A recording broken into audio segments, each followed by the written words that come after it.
ঈদের আনন্দে রং ছড়ায় মেহেদি উৎসব। ঈদ মানে হাতে মেহেদি দেওয়া এবং বন্ধুবান্ধবদের সাথে আনন্দের ঝলক।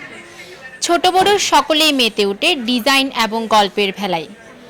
মেহেদির এই উৎসব শুধু একটি সাজ নয়, এটি ঈদের আনন্দের এক অপার অনুভূতি, যেখানে ভালোবাসা মিশে থাকে প্রতিটি রঙে, প্রতিটি আলপনায়। আমাদের তো হচ্ছে প্রতি বছরই ফেস্টিভ্যাল হয়, দুইবার হয়, একবার কোরবানের সময় আর একবার ঈদের সময়। মেহেদি তো হচ্ছে আমাদের মেয়েদের একটা ইমোশনাল জায়গা বলা যায়। সে জায়গা থেকে আমি বলবো হচ্ছে আপনারা সবাই আসবেন আমাদের ফেস্টিভ্যাল। আজকে থেকে আমাদের ফেস্টিভ্যাল শুরু হয়েছে, 6 তারিখ পর্যন্ত, চাঁদ রাত পর্যন্ত চলবে আর কি। সবাই আসবেন, সবাইকে আমন্ত্রণ করতেছে আমাদের এখানে আসার জন্য।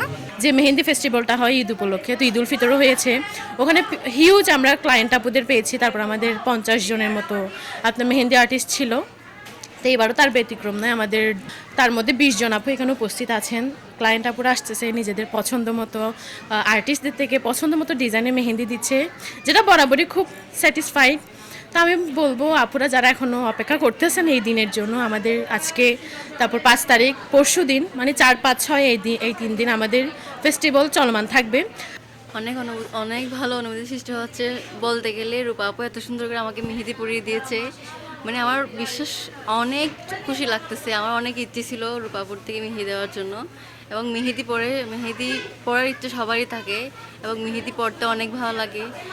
হাত যখন আমরা মেহেদি পরে ছবি তুলি তখন আমাদের মনটা অনেক আনন্দ এবং খুশি লাগে, অনেক প্রফুল্ল। আলহামদুলিল্লাহ, আমার অনেক ভালো লাগতেছে। প্রতি বছরের মতো এই বছরও দিবার পক্ষ থেকে আমরা অনেক বড় করে ফেস্টিভ্যালটা আয়োজন করছি। এখানে সবাই আসতেছে, মেহেদি দিচ্ছে, ভালোই লাগতেছে আলহামদুলিল্লাহ। এখানে সবাই আসতেছে, মেহেদি পড়তেছে, পরে আবার চলে যাচ্ছে। অনেকে মেহেদি উৎসবটা ফেস্টিভ্যাল প্রতি বছরই সবাই অপেক্ষা করে যে কখন মেহেদি ফেস্টিভ্যালটা হবে, সবাই এসে হাত রাঙাবে, এটাই আর কি।